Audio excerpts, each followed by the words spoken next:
Hello, it's Big Cheds. This is the Trading Encyclopedia Daily Education playlist on my YouTube at Cheds Trading. Find me on Twitter at Big Cheds and Bitcoin Live, where I'm a founding analyst. For today's video, we're going to talk about an example of a measured move in a W bottom. We see here a link on the daily from a recent tweet working on an important level after W break. So why is that an important level? Well, first of all, after the price accelerated back in 2024, it set a peak. It came back and set a low. Bounced a little bit, tested the low, which held. Then had a really nice bounce into a lower high. A little bit of a failed breakout back to the level, and that level failed. So this support became resistance. The price fell through, bounced, and did a pullback or an underside retest, and was rejected there, and then continued down in this falling channel. The price then formed a W, or a double bottom, with a peak and a trough, and a peak and a trough, with sufficient time interval in between attempts, with sufficient price distance between peak and trough, and then the price accelerated and broke out and completed a W bottom. Now, we've talked about measured moves in prior videos of a double bottom. A double bottom has a measured move of the height of the peak to the trough.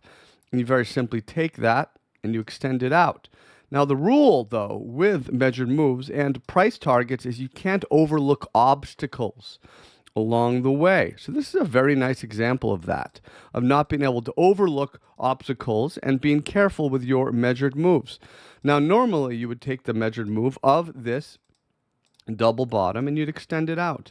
And that would get you roughly somewhere up here, $24, $25 range, somewhere in this area, right? Without being too exact.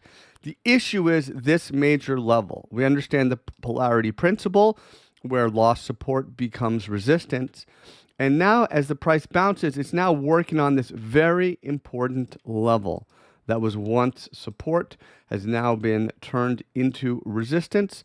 So even when a pattern completes, as this double bottom did, and you want to draw your measured move because you're a good student of classical charting and you know how to draw a target, you cannot overlook important levels just above. So this is a perfect example of a completed pattern that still must deal with an important level on the way to a measured move. So you really don't even care or worry about this measured move because it needs to recapture this level first. And if it does, this should turn into support. Then you can look to see the price stair-stepping and building rising demand, and maybe eventually start to challenge these areas as well. This is part of the Trading Encyclopedia Daily Education playlist on my YouTube at Cheds Trading. I'm on Twitter at Big Cheds and Bitcoin Live, where I'm a founding analyst. Thank you, everybody. Really appreciate you, and I'll talk to you soon. Big Cheds out.